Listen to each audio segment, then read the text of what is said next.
Hey, I'm Alex Radcliffe from Board Game Co, and this is To Back or Not to Back, and again, we have a fairly long week coming up, a fairly long video with a whole bunch of games, timestamps as always in every relevant section down below, but because we have so much, if I try to skip some details or go a little quicker on some things, please forgive me. But if you look down at the video length and see that it's an hour and 17 minutes, then you know that I already fell into my own trap of being a little too involved and a little too invested in a little too many games. Although speaking of traps, let's start this video off with the Cult of the Now. Cult of the Now, the segment where we talk about the fact that Kickstarter and crowdfunding and GameFound and all those things in general are traps in their own way of somehow managing to convince us to spend more money than we should, which is why it's a good time to remind you that Scythe is currently on sale at Game Nerds. I don't know for how long. It's not a deal today, but by the time you're watching this video, it may be too late. They have 32 copies left based on what I'm seeing over here. $55 for Scythe. A game that's available, has a lot of content, is well loved by many, even though I personally myself am merely okay with it, but I am the minority opinion on this one because Scythe is what is it, the 30th highest game in the top 100, something like that. It's really high from Stonemaier Games. I liked it, I just didn't love it. But yeah, this is available for $55 at a price point that you would normally see it on Kickstarter for $124 plus $20 shipping and VAT and all that stuff for the newest game from Stonemaier Games with area control and miniatures and mechs, and look at the beautiful artwork and the 17, we have it pre-unlocked from day one with all stuff included in the box because of how much we love you, and it's only $125. I love Kickstarter, don't get me wrong, but it's always good to remind you before we embark on these journeys that there are a lot of things available now, the Cult of the Now.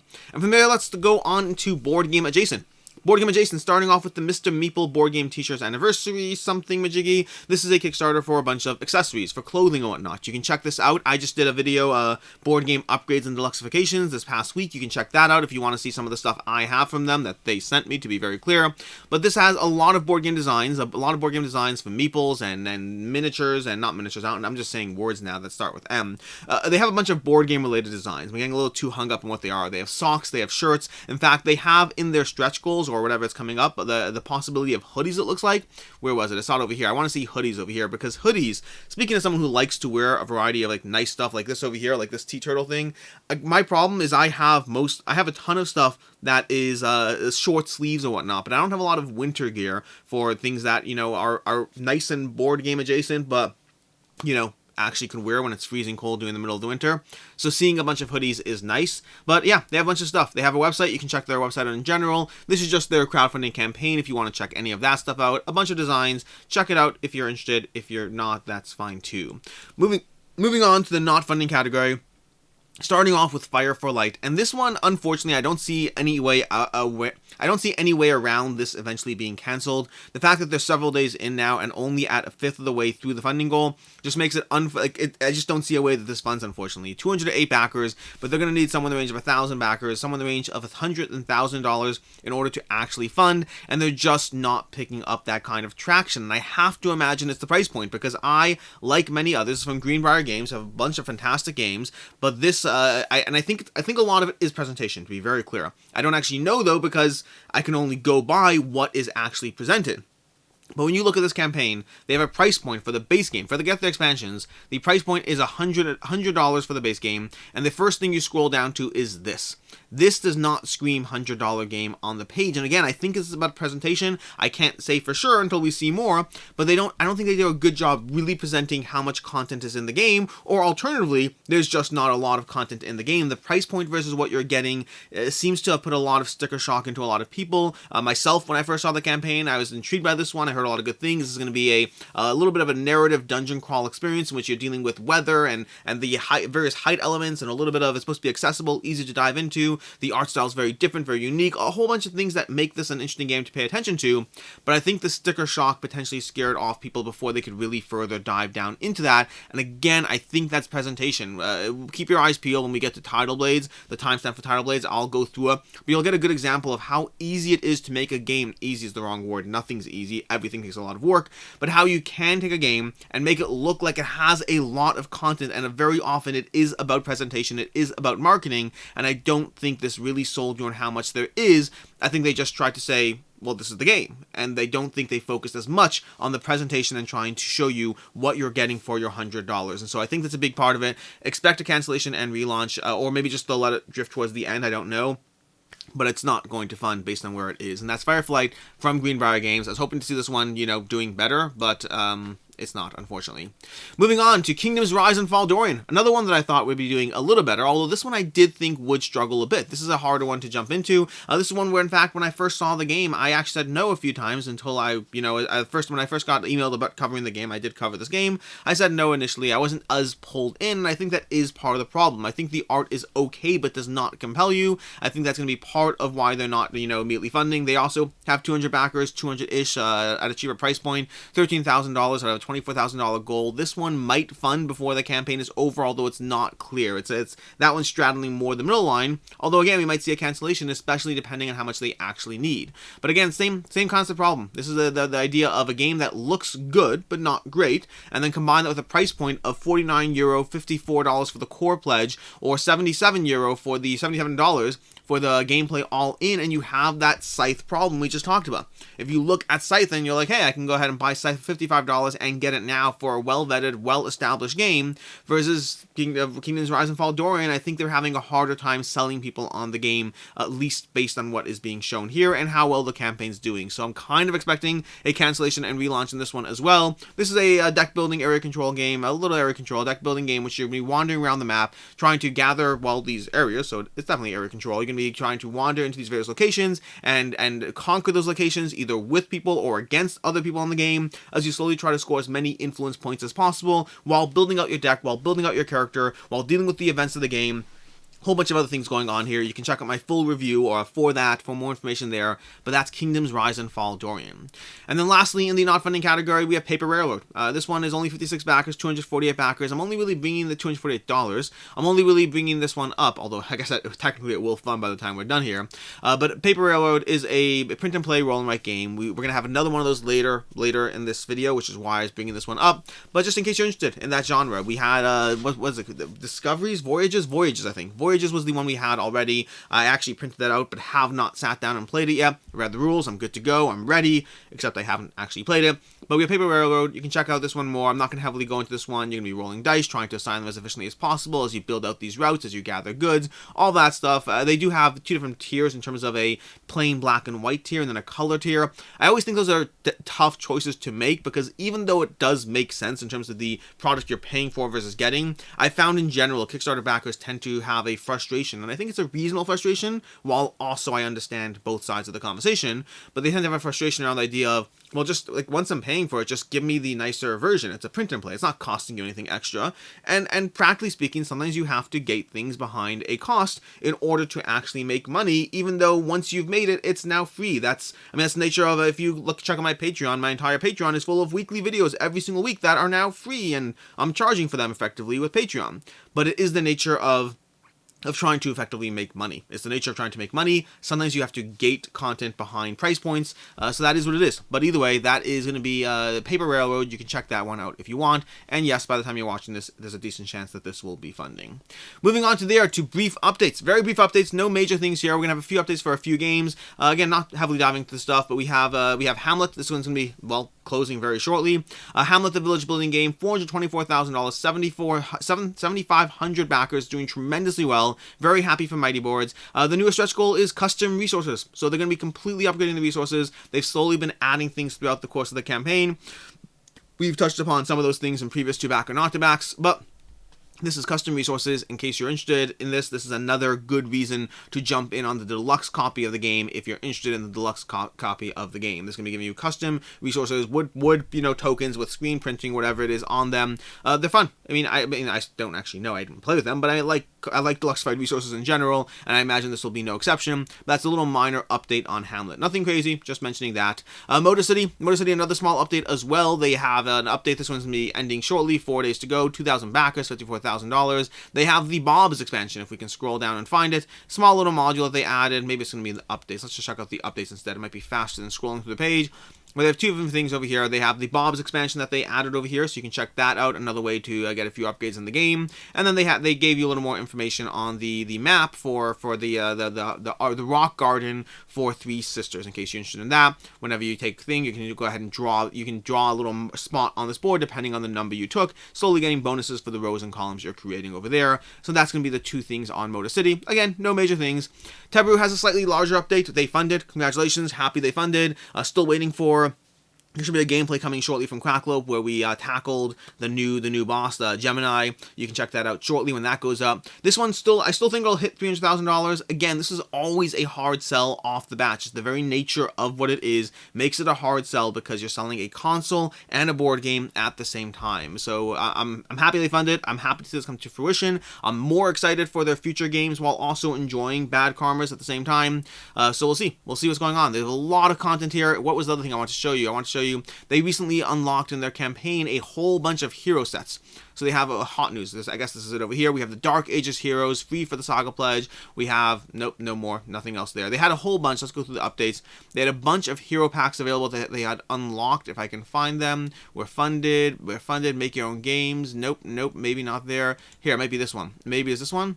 I think it might be this. Yeah, you can see over here all the various hero packs you can have for the game. A whole lot of hero options. I'm very intrigued there because the heroes simultaneously did feel different. At least the heroes I played with, the 4 basic heroes I played with in the game, simultaneously did feel different enough that there's clearly a reason to have more heroes. While also I'm kind of curious how far down the rabbit hole they can go because of the nature of rolling dice and having damage stats. Very often the heroes' differences came down to some of the different cards while having a lot of similar cards. So I'm curious, like 12 heroes, I don't know if there's enough differences to feel different for 12, but that ultimately depends on how far they take it and what they do, and also various upgrade paths that I haven't had a chance to see yet. So I'm definitely interested while being very intrigued to just how much customization they can have across all the heroes of the game so far. And then Tamashii Chronicles Ascend. No major updates here. This one, in fact, will probably have an update, more of an update next week right before it ends, but I figured I'll briefly touch upon it. Basically, if you look at the newest add-ons over here, they have 2 new updates over here. We have Katie's Diary expansion, both the miniature and the non-miniature version of it. They've been continuously releasing content for the game. If you want to check out the stretch goals, let's go through that briefly over here. But it's going to be a bit of a prequel, several years before the action of the main storyline in order to get to know and convince Katie on your side. It's going to give you the miniature, a miniature that had some brief degree of controversy over the way the face looked on it compared to the sculpt. I just think that's the one of the balances and having small sculpts on it, but either way, they've addressed it, they fixed it. As far as stretch goals so far, again, continuously unlocking content, throughout the game. Next stretch goal. This one does not do it's also blocking my thing. If we go to the updates, it might be a better visual representation over there. The depth of ascend over here. Let's go down here. Yeah, you can see over here, they're showing you all the daily stuff all in one thing, so you can get a much better idea of just how much is being unlocked for the game. But again, no major updates, just brief touching upon it. We'll touch upon it more next week, and from there we can go into finally the new stuff. So, new campaigns. Starting off with DragonQuest, we have, 10 campaigns to go through. We'll go through them all one at a time. We'll see, and then next week apparently does not get any easier. We'll have timestamps to that down below as well. DragonQuest, a fantasy dice game from Queen Games. This one's basically DragonQuest. It's based on a game that he was involved in the design of, which is Dungeon Quest, I believe it's called. Yeah, Dungeon Quest Revised Edition. He was involved with that, and then the original Dragonbergen in 1985, all that. As far as the original game design, this is a push your luck dice rolling game as you try to go through the dungeon, rolling your dice, getting your treasures, dealing with the stuff, trying to ultimately come out alive in this push your luck game from Queen Games, reimplementation thematically to a degree of Dragon Quest. This one's going to be coming in at $35 for the base game, $49 for the early bird for Dragon Quest and Armageddon. They're bundling those together over here if you want to get both of that, and then $60 for Dragon Quest and Armageddon. So this one actually seems to be a decent price point as far as getting a full Armageddon game for basically $15. But past that, unless you're also interested in Armageddon, past that, the base game is going to be $35, no stretch goals, no exclusives, none of that stuff. Queen Games in general tends to be a little light on the exclusives, throwing in things like, hey, some acrylic standees or some small extra like that. In this case, there's no extras. The only real extra, in my opinion, is that bundled pledge early bird. There's currently 2 left of 200, but granted, people will be backing, dropping, all that stuff, so there's a decent chance you can find it. But that's the main reason to pay attention to this campaign. Alternatively, the other reason, and they kind of addressed themselves in the comments over here, but the other reason would be if you are living somewhere that doesn't have access to regular distribution, then yes, paying the higher price for this game does make sense. That is always true across all of my coverage of any campaign where I'm like, it doesn't make sense, the retail value would be much cheaper. Not if you live somewhere where you can't get a copy, obviously. But that seems to be the target audience. The target audience seems to be people who are looking for that occasional deal, a drop of FOMO, potentially looking for acrylic stuff that there is none over here, or people who have a harder time getting their hands in it because otherwise the price point and lack of exclusives here make this not a great back, will not hold its value, will be available cheaper down the road, although Queen Games, they don't always have the widest retail availability for some of their smaller titles, but I imagine you can still find it, at least if you're paying attention to retail, when this first lands. So overall, DragonQuest, worth paying attention to in case you're interested in that Armageddon bundle, or if you live somewhere remote, but otherwise, you know, wait till retail and get that one there.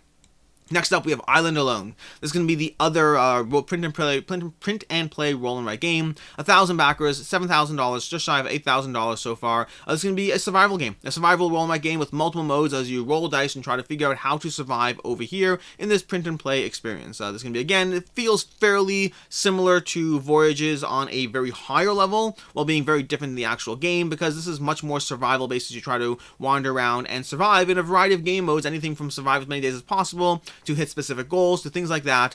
Pledge levels over here is going to be £3 or basically $4 for the Island Alone, and then going up to $8 for the all-in for all the content of the game if you want the story mode, all that stuff, everything else over there. This one will not hold its value. It's a print and play. I mean, you shouldn't be selling it anyways, but practically speaking, if you're interested in this, if you're compelled by it, by all means. For myself, I'm not as pulled in by the art, unfortunately. Now, this is a real problem in general of games. In fact, this was yesterday's video on the channel, if I'm not mistaken, but yesterday's video was the fact that art is a big factor for me, and I feel the art on this one is not totally popping. It's fine, but I'm not as pulled in by it, and especially for a print and play where I'm basically giving the money and never actually having a physical product. I tend to like my physical products in board games. This Voyages or Discoveries, I think it's called Voyages, I'm blanking on the name.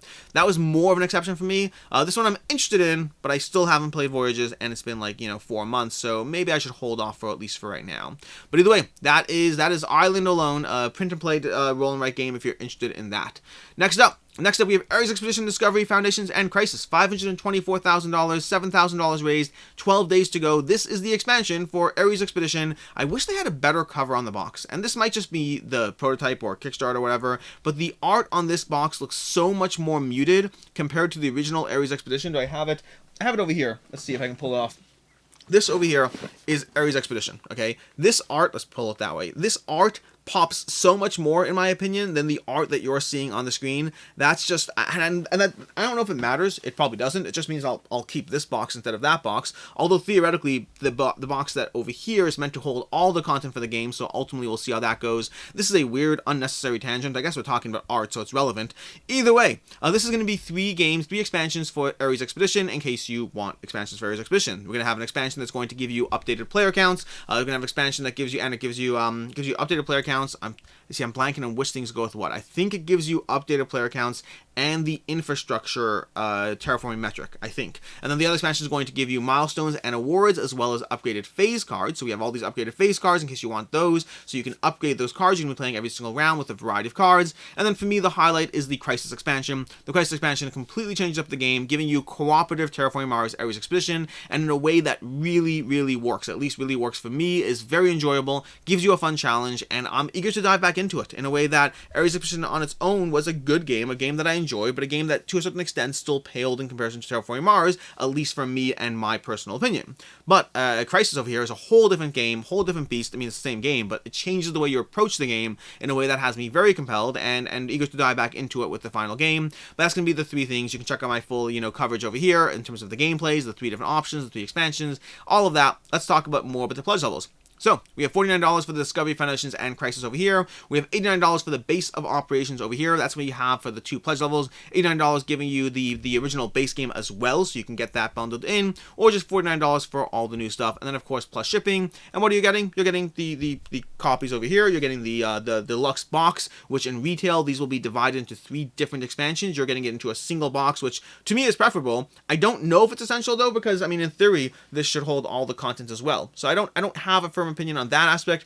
And then of course you'll be getting the promos as well, the various promos over here. Now the MSRP of the 3 separate expansions does make it seem like this will be a decent, but not really great deal, especially once you factor in the fact that you'll have a discount as MSRP and you're paying shipping. So if you don't care about the promos and you don't care about the box, then my opinion would be wait till retail on this one. You can definitely wait till retail, you'll get the stuff cheaper, you just won't get the promos and all that. If you do care about the promos, if you do care about the box, if you do want it early, if you do have the FOMO, then go ahead and get this one now. They say this one will be available in Kickstarter backers before retail. I think they've said that. They've definitely said it won't be in Target, which was a little bit of a controversy from the last campaign. But so I don't know as far as the timeline in terms of are you guaranteed to get this one earlier. That depends. I don't know for sure. But again, I think in general, and I covered this in a video last week as well, if you're just going a little bit more detail now, but this is a game that's been on Amazon for, like, the Kickstarter version of this game, although with or without promos, has been on Amazon for $35 when you could have gotten it for $49 or $39 plus shipping from their campaign last time, which means that there is the possibility of getting even the Kickstarter stuff later, potentially cheaper.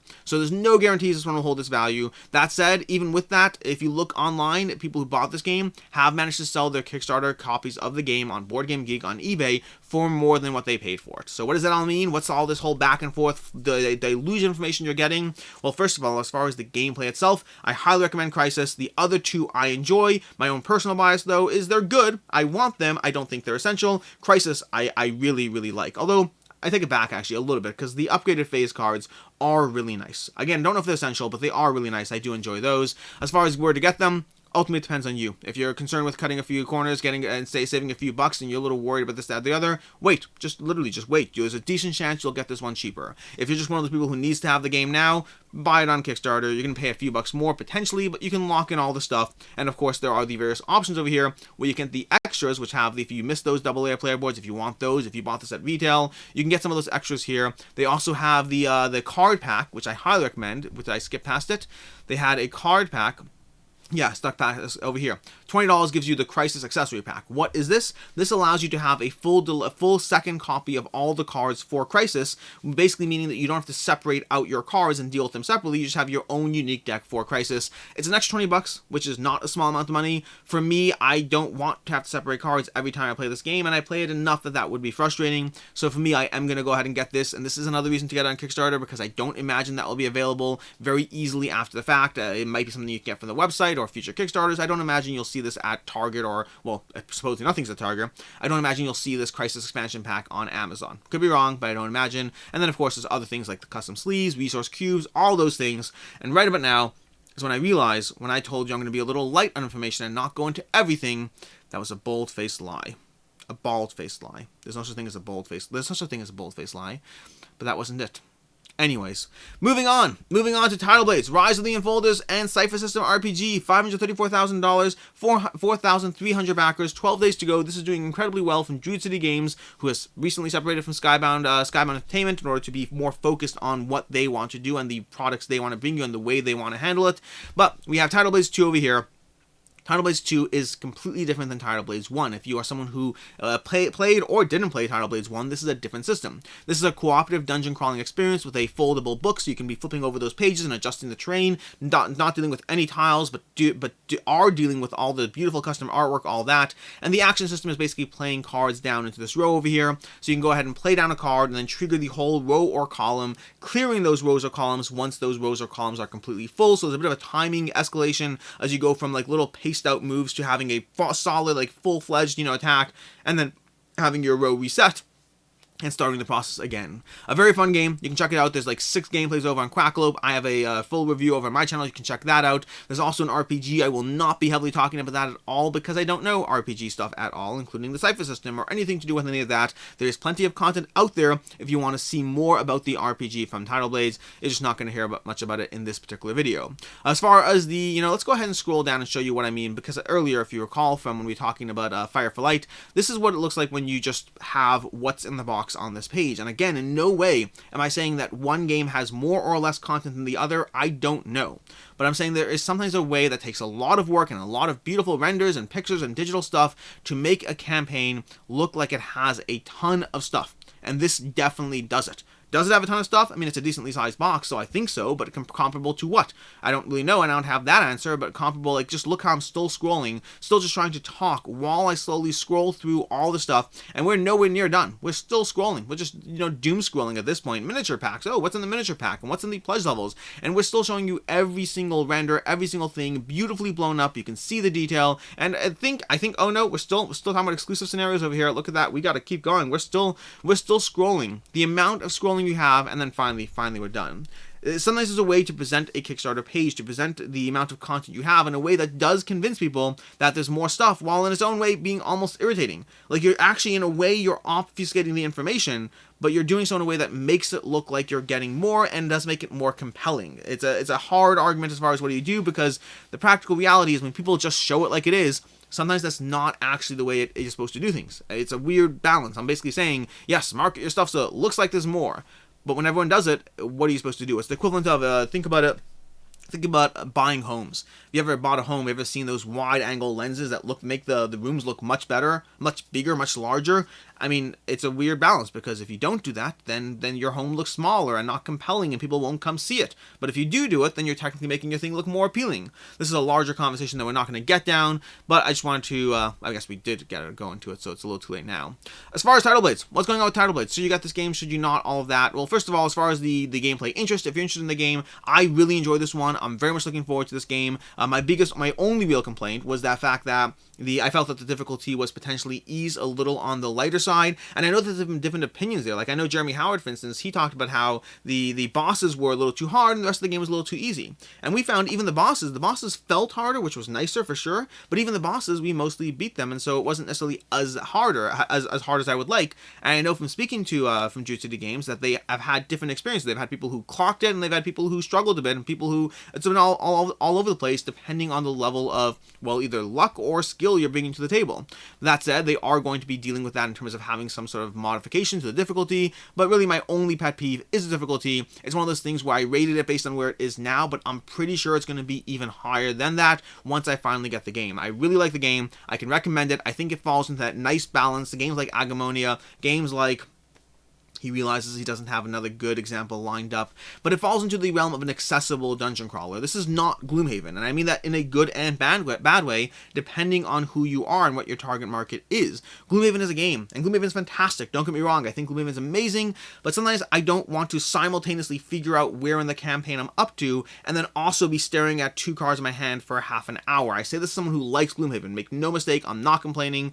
But at the same time, this is a game that I could dive into, and I can dive into it easily and quickly, and it's engaging, and I don't have to worry about a million little things, but I can do so while also having enough strategy to engage me at the same time. It fell into this felt like a dungeon crawler that I would easily go through all the campaigns and scenarios they have within a matter of months. Like, it's just easy, it's a breeze, and it's fun, and it's engaging. Gloomhaven's a game I go through very slowly because I need to be in the right mindset and mood, and so again, that could be good news or bad news. You might hear that and say, well, this game's too light for me. That's not what I said, but you might hear that, in which case maybe it is.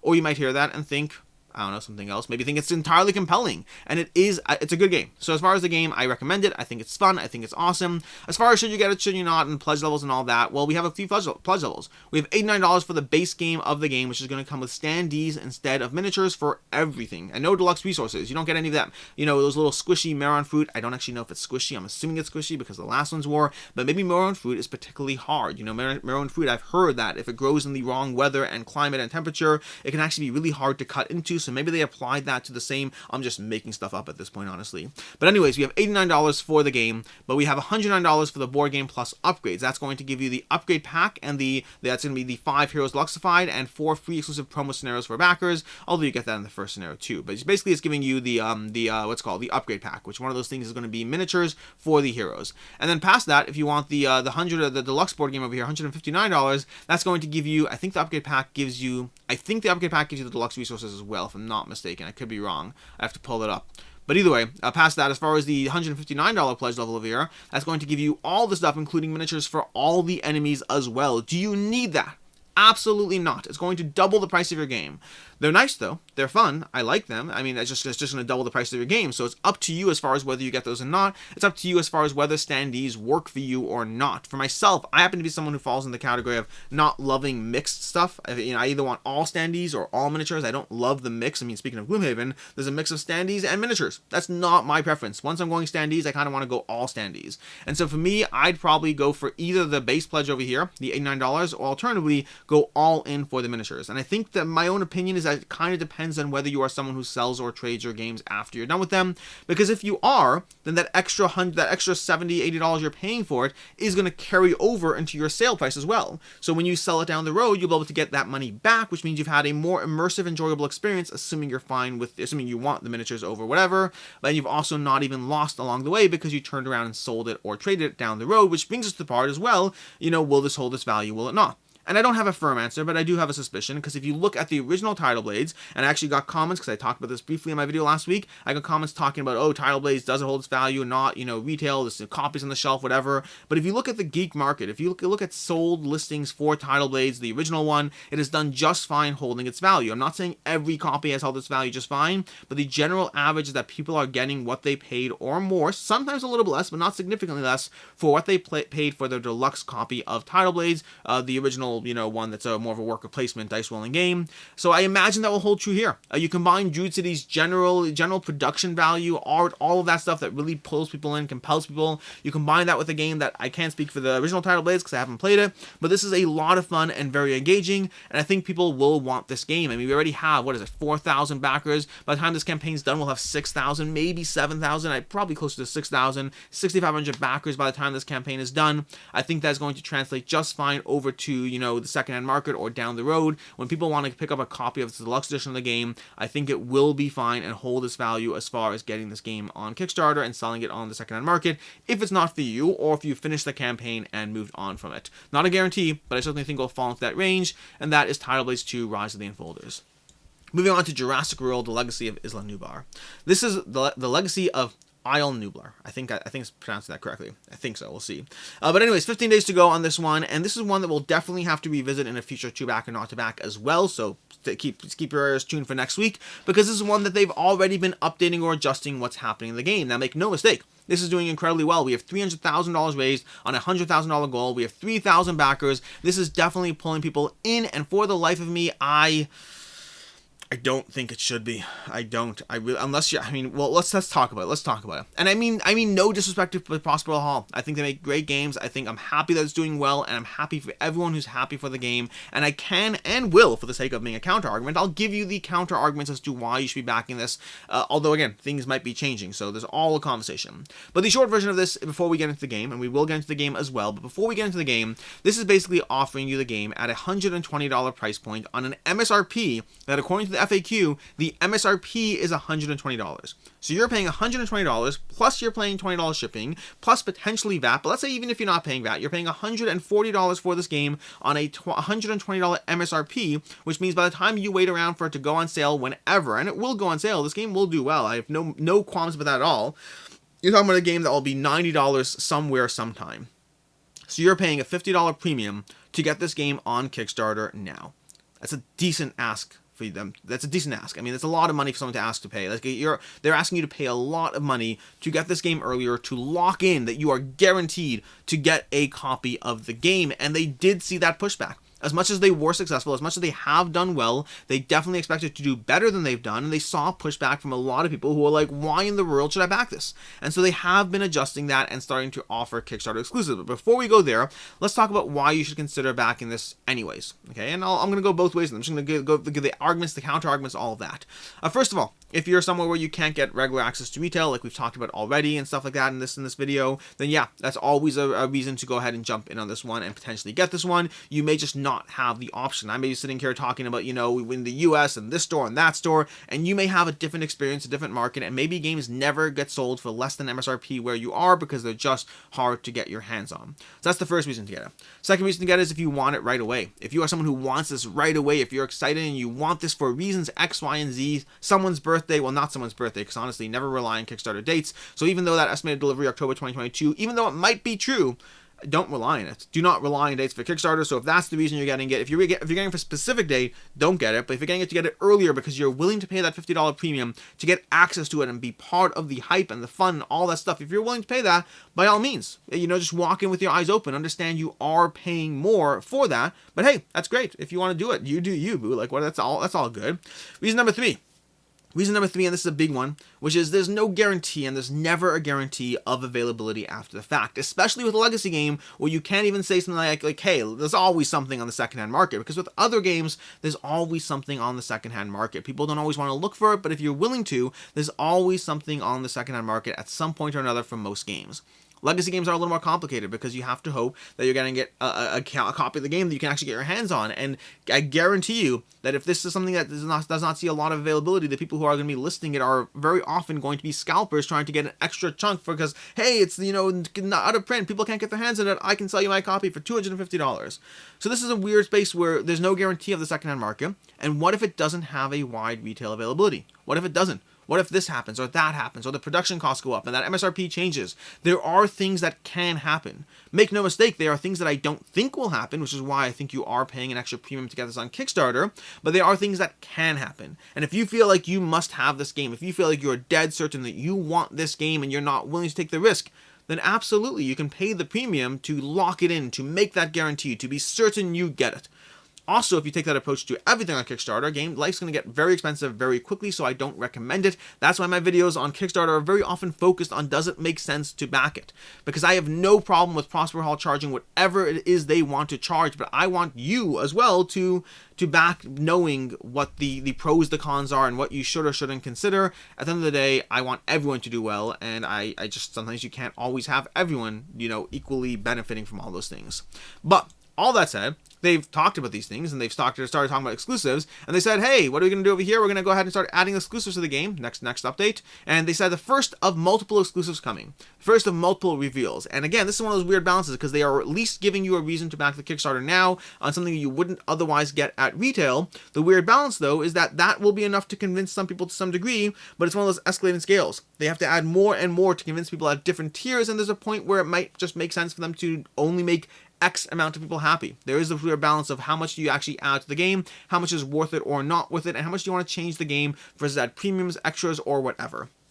So for right now, they're going to be offering some amber dinosaurs, some change up to the dinosaurs, the sculpts you get in the game. People are voting on what you get there. At the very least, this is a reason to pay attention to this copy of the game. Still a legacy game, so still a little trickier as far as this. We saw this problem with Divinus from Lucky Duck, where they had the, adding miniatures to the game, and some people were excited about them. Others were like, how much do I really care about miniatures in a legacy game? But at least they're adding, at least they're changing, at least they're reacting. Keep in mind, this is Prosper Hall's first Kickstarter.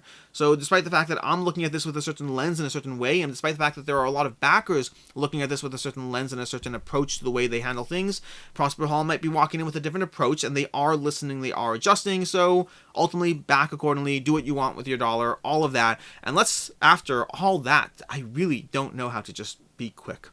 After all that, what is the game? It's a legacy game. It's a legacy game. It's going to have 12 missions you can play through, each mission being in the range of 90 to 120 minutes, giving you ways as you explore the island, as you erect pens, as you try to separate the carnivores from the herbivores, as you try to accomplish your goals, as you have little mini games. There's going to be a whole bunch of mini games that you're going to be jumping through. There's going to be characters that you unlock, characters that potentially die, monsters and genetic hybrids that you unlock and develop, and there's going to be ones that you don't actually get access to, which is going to be part of the infinite play mode, where you start to unlock the various things you didn't unlock during your adventure. Supposedly, this is one of those games that does focus on giving you an infinite play mode, and I think it does have a chance of actually doing better than other legacy games that have done so, because they're basically saying, hey, all that stuff you didn't unlock, you get to still keep unlocking things after game 12. I think that's a great thing, and I'm very intrigued to see whether this actually becomes something that you continuously engage in even after the legacy is over, and then even further, even after the full extended play and all the stuff has been discovered, will you continue to dive down into this one? Again, make no mistake, I am 100%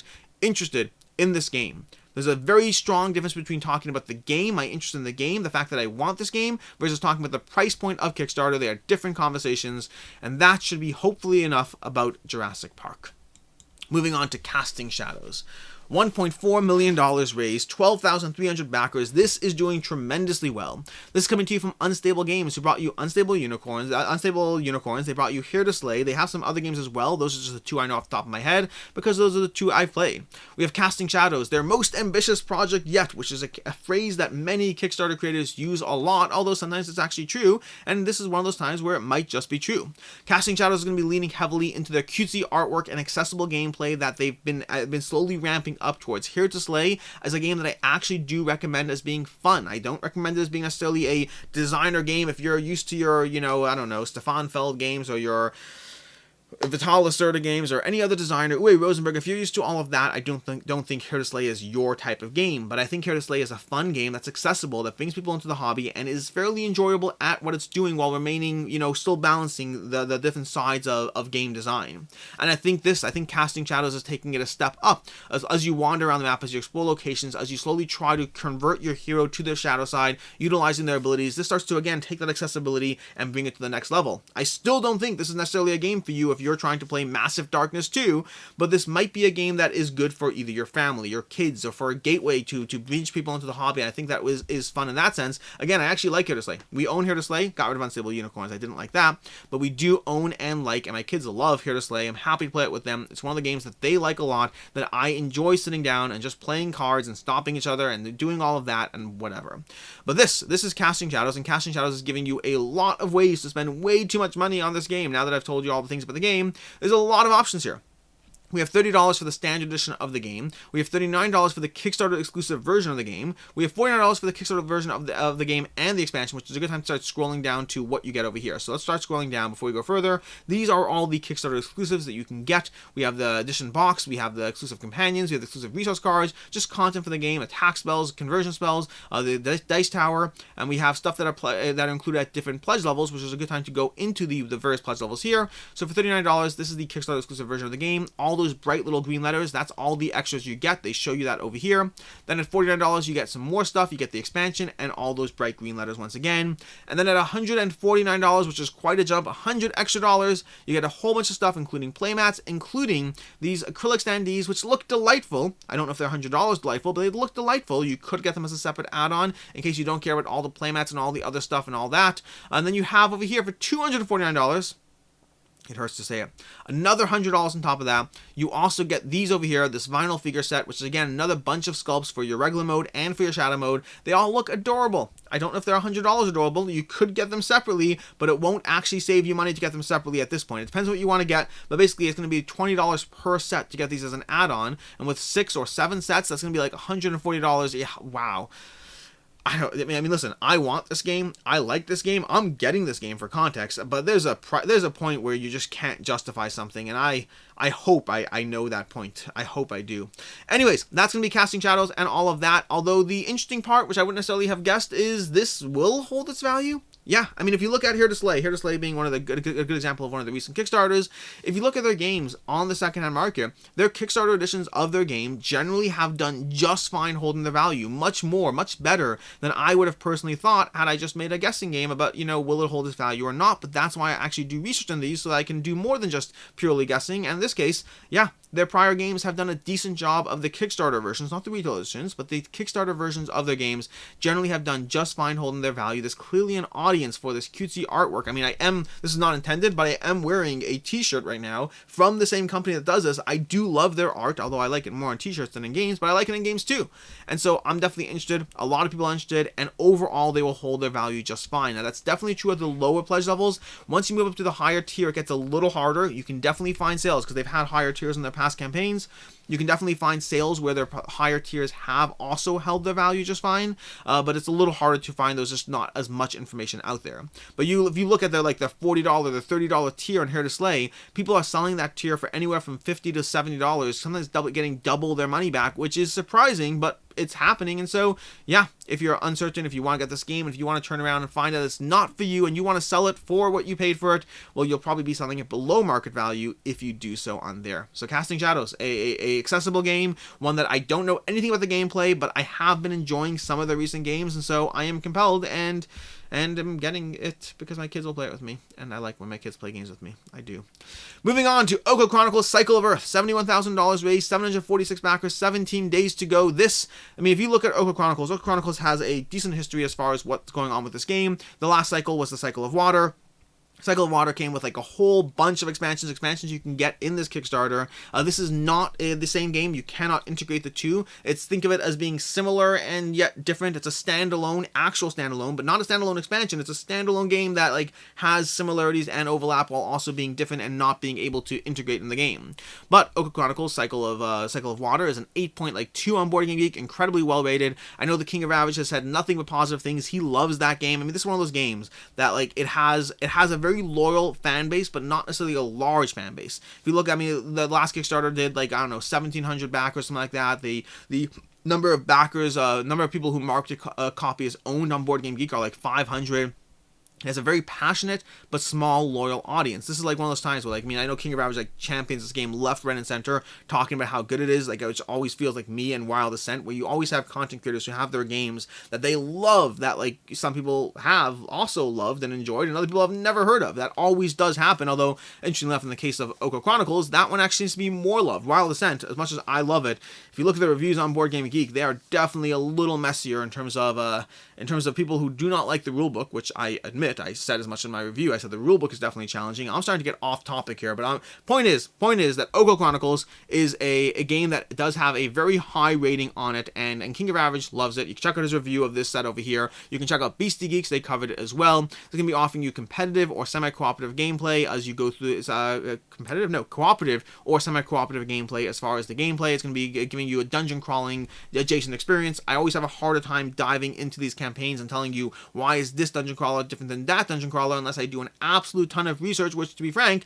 I watched 2 20-minute videos, but not an absolute ton of research past that on this game. So I have a high-level overview. I do recommend watching Beastie Geeks if you want more information about it, or if you want KOA specifically with this context about the last game and how this adds or augments to that. You can check that out in both those videos. But that's overall what's going on with Okko Chronicles.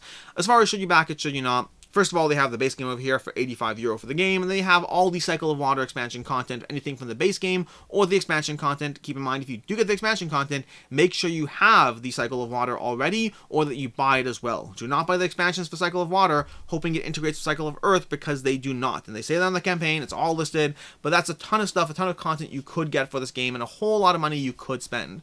As far as should you not? Well, if you're looking at the BGG sales on this one, on the original Cycle of Water, overall, people are not getting their money back on this one. Despite the high ratings, despite the loyal fan base from people who have gotten this game and enjoyed this game, the actual sales are a little bit more sporadic, and people are definitely taking a hit comparing their actual what they paid on Kickstarter compared to what they're getting. They're not losing everything, but you know, they're paying $80 or whatever for the game, and they're getting, or whatever their all-in was, they're paying X, and they're getting less than that back. They're losing $20, $30 plus the shipping plus all that. So this is one that I don't actually expect it to hold its value, despite me saying that I actually think it might be a game for you, because there's a loyal fan base out there if you're interested in the genre. There's a loyal fan base out there. This is well rated, well liked. If you like the genre, you may well enjoy the game and want the game, but it's one that I think you will take a hit on the secondhand market if it's not a game that's for you.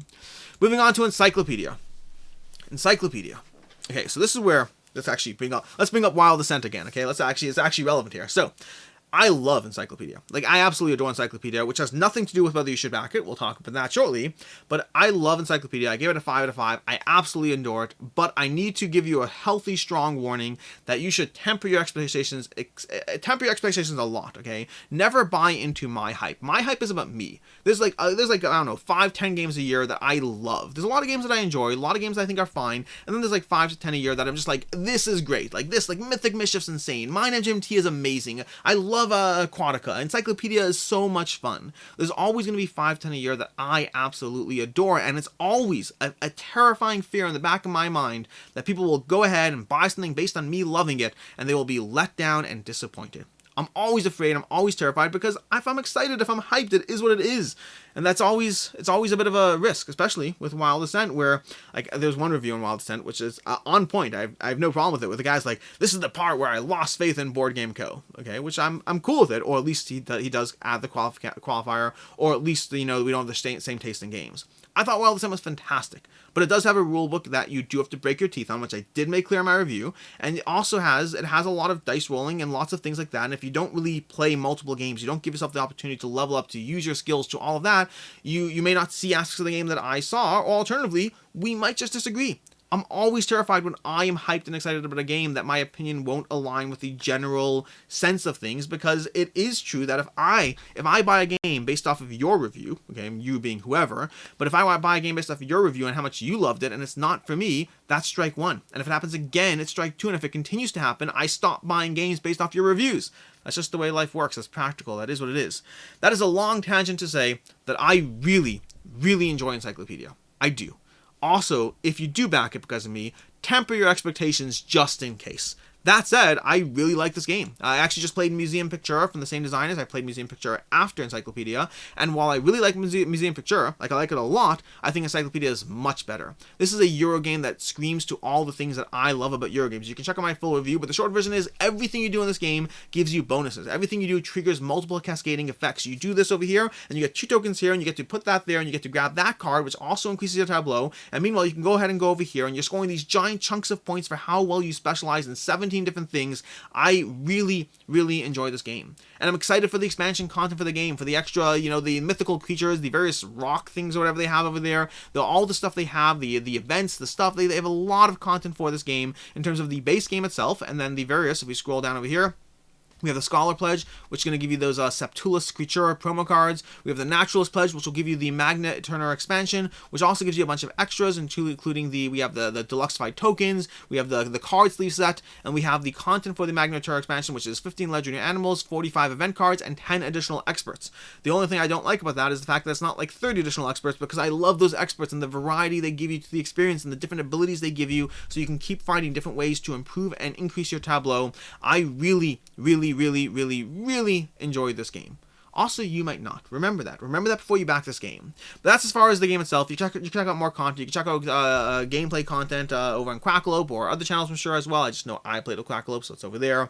As far as I played it solo, I even dove into this one solo. I don't often dive into solo games for games that are more multiplayer focused, or at least the way I look at games, they're more multiplayer focused. But I enjoyed this one that I dove into it solo. I enjoyed it. I don't think solo will be my preferred player mode, but it was also one of the nice things is it was different enough in the way you attack the game solo that I don't think playing it solo actually helps me playing it multiplayer. It's a whole different puzzle as far as how you anticipate what the AI is doing, what the autonomous doing, and how you make choices based on knowing full well what they are doing, which totally changes the way you engage with the puzzle. But it's solidly enjoyable game from Holy Grail Games. Again, I'm hyped. You shouldn't be. You should just be mildly excited if you back the game. As far as should you back it, should you not, speaking of which, we have over here, we have €35 for the Ambassador Pledge. This is specifically if you have one of the localized versions over there, but more specifically for more people, it's going to be $54 for the base game of the pledge over there, and $87 for the Naturalist Pledge, which is where most people are backing, which is, that's why I would back if I was getting this game. I am getting this game, to be very clear. But yeah, you have the Naturalist pack over here. That's going to be $87 for the game. And speaking of Museum Picture, that's going to be the reference point I use in terms of will it hold its value, will it not? I have no firm answers. I never have firm answers. They're all guessing games. But as far as Museum Picture, if you look at the pledge levels for Museum Picture is doing just fine on the secondhand market. People are getting what they paid and then some back on the game, and that is totally fine. That's good. It means if you back this game, there's a decent chance that because all the other stuff in the campaign is extras. The base game, that'll be available at retail, but all the other stuff, those are extras. And those are things that you have a harder time getting if you don't get on Kickstarter, which is why Museum Picture, with its expansions and the extras and the Patreon pack, is doing just fine in the secondhand market, and I think that will hold true for Encyclopedia. If anything, I think Encyclopedia is a better game, and I think it will hold more true. As far as I think it will hold its value is what I'm saying. Additionally, I just want to comment on the fact that it's expected delivery September 2022, which I saw people were skeptical of, which I agree with you, always be skeptical. At the same time, I do know that this campaign was supposed to be launching like 6 months ago on Kickstarter. And so if they just continued working on the game, then this timeline is actually just in line with if the campaign had actually launched and they just kept working on it before launching on Kickstarter. So there's a decent chance. I know they addressed it in the comments like, no, the game's basically finished. We have it all ready to go. It's just going through the stuff. So there is a decent chance that it'll actually show up somewhere in that time frame. Personally and selfishly, I hope it does, because I want to play the expansion stuff. I need water. I'm running low, but we do have only 2 more left. 2 more left. This is Encyclopedia, a game I highly recommend, personally speaking, and it should hold its value as well. Moving on to Village Pillage. Village Pillage, the expansion, Robin Hood expansion, which is the newest expansion to Village Pillage, which already had Surf and Turf. And Village Pillage is a game that... I'm running low on water. I'm going to have to slow down here. Breathe. We have from Bluebeard Entertainment, which is not accurate anymore because recently he went blonde, apparently. Now this is from Peter Hayward. Peter Hayward is a designer. He's the designer of That Time You Killed Me, and apparently he just dyed his hair blonde, so it shouldn't be called Bluebeard Entertainment anymore. It's a blatant, bold-faced lie. Bald-faced lie. We're back to that again. Anyways, Village Pillage expansion. Village Pillage is a game that's designed to be quick and accessible as you play down cards to your left and to your right, as you try to gather and steal and take things from other players and build up different things. Build up different things, wrong way of putting it, but that's basically the short overview of the game. There's actually the rules girl over on Dice Tower. If I scroll down over here, the rules girl had a great 2-minute overview that will give you everything you need to know as far as how Village Pillage plays. The Surf and Turf expansions are basically more expansions that add some more content to it, and then the Robin Hood expansion seems to be the bigger expansion, changing up the way of the game in terms of offering a lot more stealing and the concept of richer and poorer into the game. So if you already know the game, then this adds a whole lot of richer, poor aspect. The richer players, the poorer players, and adding things like stealing and interactions based on that richer and poorer to the gameplay. So if you like Village Pillage, this is effectively more content with some more mechanisms to the gameplay experience that will just give you more stuff for the game. If you don't like Village Pillage, I don't imagine this changes your mind. If you've never heard of Village Pillage, welcome to Kickstarter. You can get this entire bundle on Kickstarter if you'd like. And Kickstarter might be your only option past their site because it seems to be mostly out of stock as far as general retailers, although, as usual, secondhand market will always have some copies. But over here we have $16 for just the Robin Hood expansion, we have $35 for all the expansions, and we have $35 for the Merry Men over here, and then we have $48 for the full turnip of absolutely everything over here for all the stuff as far as if you want that. Should you back it, should you not? Will it hold its value? Short version is it won't hold its value on the secondhand market. If you back this whole $48 for that, you're not getting that for this game. This is a generally well-rated game. I think it's like a 7.4, 7.5, so it is well rated, but once you factor in shipping and all this and the style of game it's one that won't hold its value in the secondhand market. But on the other hand, if you do want this game, then your options are, well, secondhand market yourself, or alternatively this primarily. This is a game that has generally had low print runs and low availability, so you can hope that it shows up at retail, but it's in a whole bunch of expansion content. I don't think it's going to see a ton of retail availability. You'll probably see some, but alternatively your options will probably be directly from them and their site or Kickstarter. So while it won't hold its value, if you're interested in it, especially if you're interested in just the expansion, I think this is probably the place to get it. Moving on, and lastly, Mercurial. Mercurial from David Go, 1,500 backers, $100,000 raised, 23 days to go. Mercurial is... think Century Spice Road on steroids. Okay, this is a game that's going to be giving you the crafting of spells. That's what the whole gameplay is. You're going to have this playmat over here. The playmat is an optional buy. You're going to have these rows of cards as you try to buy these various augmentations to basically augment your spells. You're going to be rolling dice. You're going to be casting spells. You're going to be trying to craft and create the perfect spell as you rotate your dice over here, as you adjust your things over there, as you grab these augmentations, as you build out your hand. You're going to have that aspect where you're playing down cards and you can pull back all your cards to continue the cycle of playing down more cards. In between that, you'll be rolling your dice, getting a new set of elements you have to deal with, you have to interact with, and then trying to augment them and adjust them to craft the perfect spell as you go through the game and as you score a variety of things, because you're going to score for your spells, you're going to score for these various creatures you can earn over here, a whole bunch of side things going on. Like I said, Century Spice Road on steroids as far as the general gameplay of what it's doing over here. The pledge levels over here for the game are going to be $60 for the Adventurer, $72 for the Frontiersman, and $155 for the Trailblazer. Let's show you what that means. And everything looks absolutely gorgeous. I mean, he's done Endogenesis as well, and this very much has a similar art style to Endogenesis while being different in its own right, but its stuff generally just looks very captivating. As far as the pledge levels, we have the standard edition of the game over here for $60. That's going to give you, well, all the standard stuff, the mana crystals, the dice, the cards, all those things you expect to see. Beautiful art. It's going to give you the various alterations, all these things, the tarot sides, the arcana cards, the clipping cards, the boxes, all those things. I said all those things 4 times now. We have the deluxe edition of the game. The deluxe edition of the game is going to give you, well, a deluxe sleeve over here for the slipcase. It's going to give you the metal coins. It's going to give you the Challenger expansion to the game as well. And then from there we have, moving up one, we have the Trailblazer pledge, which is going to give you all all of that stuff as well, plus 4 dice trays, plus playmats and everything else for $155. So it's a decent chunk in terms of an extra jump, but what you're getting for that extra $70 is 4 dice trays and a playmat, which is, I mean, for those price points is not the worst, but obviously you have to want those things because you are doubling the price point of your game. As far as should you back it, should you not, will it hold its value? So first of all, by the way, some of those things you can get separately, so you don't have to get any one pledge level to bundle it up. You can get all that stuff separately. As far as will it hold its value, will it not? The short version is likely no. Endogenesis is a good example of a game that it's doing just fine as far as selling on the secondhand market and selling for a decent amount. But Endogenesis was also a game that was expensive on Kickstarter. You see, Mercurial is, I mean, at $60 as being the base entry pledge level. When you're comparing it, when my comparison point is Century Spice Road, which you can get for half the price, then you have to be compelled enough by Mercurial to say that this is what I want to get to the point that I'm going to pay double the price for it. Again, see the cult of the now in general, the whole aspect of what we pay on Kickstarter versus what we get.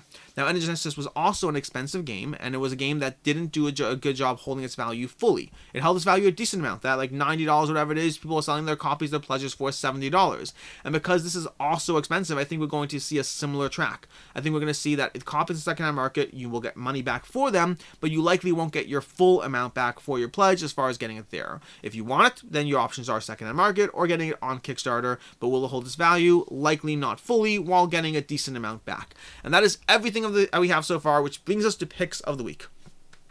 Picks of the week are always 2 picks. We have one which is my personal interest pick, and then one is what's most likely to hold its value.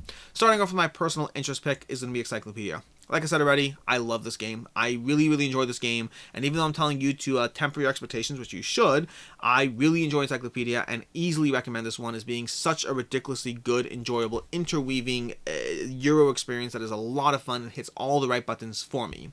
As far as which one will hold its value the most, I almost picked Tidal Blades. Tidal Blades is almost going to be my pick for this one.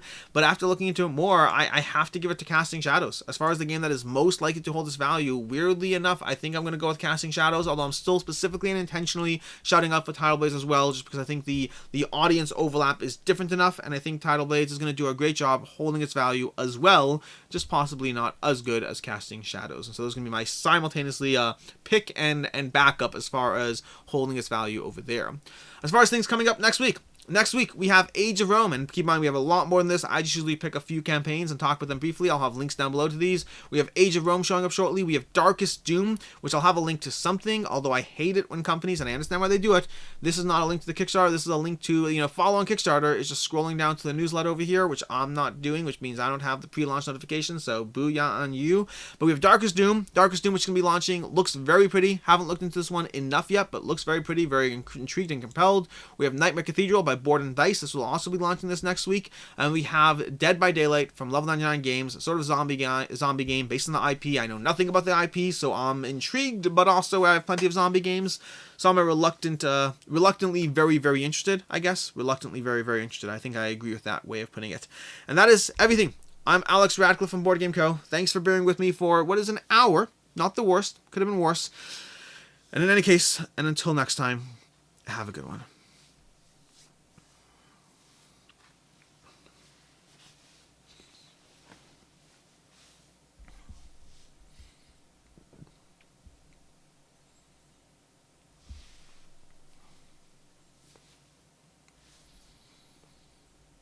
There was a midget tyrant.